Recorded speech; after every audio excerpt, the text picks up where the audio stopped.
Alright, howdy y'all, this is Evan Franks, and welcome to my Big Z Psychological Diagnosis. For those that are unfamiliar with the movie Surf's Up, here's a quick summary. It is a documentary-style movie where animals rule the world and of course can talk.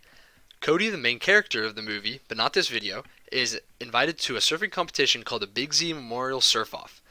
Big Z was the best surfer for a long time and was loved by his fans, but faked his death in a surf-off. Once Cody makes it to the surf-off island, he challenges Tank Evans, the reigning champ, to a surf-off, but Cody gets very injured, and Lonnie the lifeguard brings him to Big Z's hut in the jungle. This is when the diagnosis begins.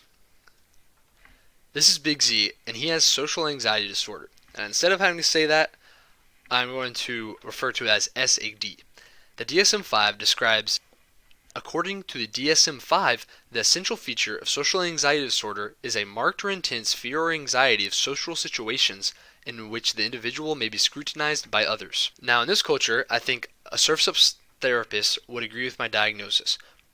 Regarding SAD being diagnosed in all cultures in the real world, I found that SAD is diagnosed in all cultures, but more prevalent in some. The 12-month prevalence rate of SAD among U.S. adults is 7.1% to 7.9%, but only 0.2% in China. It is hypothesized and supported that this discrepancy is most likely due to the collectivist and individualist cultures of China and the U.S. respectively. Collectivist China has strict rules of interaction, which leads to less social anxiety, while the individualist U.S. has less social rules and more anxiety.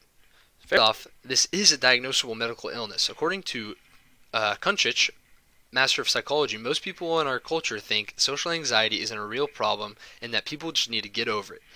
Due to this flawed thinking, people with social anxiety are left with low self-esteem, barriers to care, and some suicidal ideation.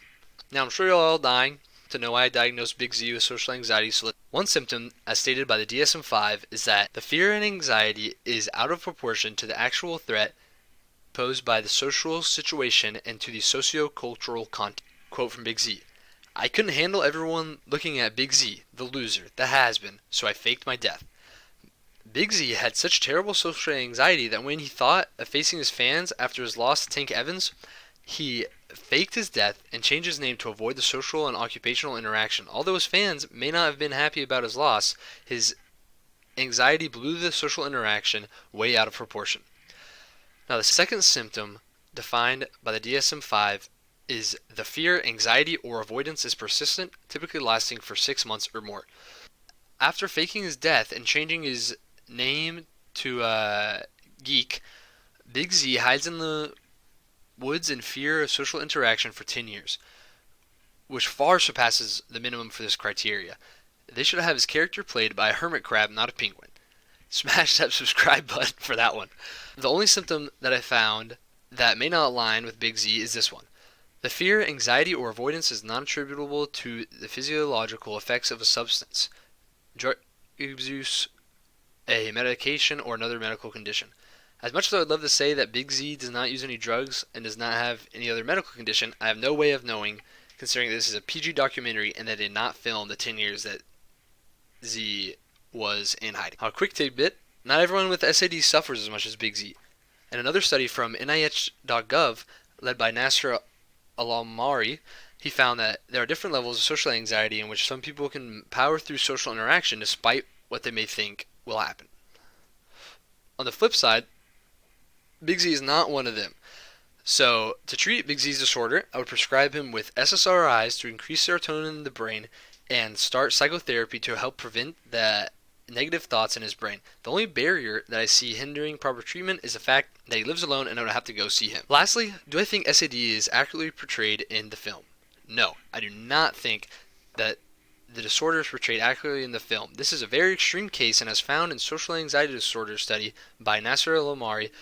Most social anxiety disorders are not completely debilitating, but thinking more broadly, the portrayal of disorders in film is often more extreme than usual. For example, the film Split, someone with a personality disorder is turned into a villain.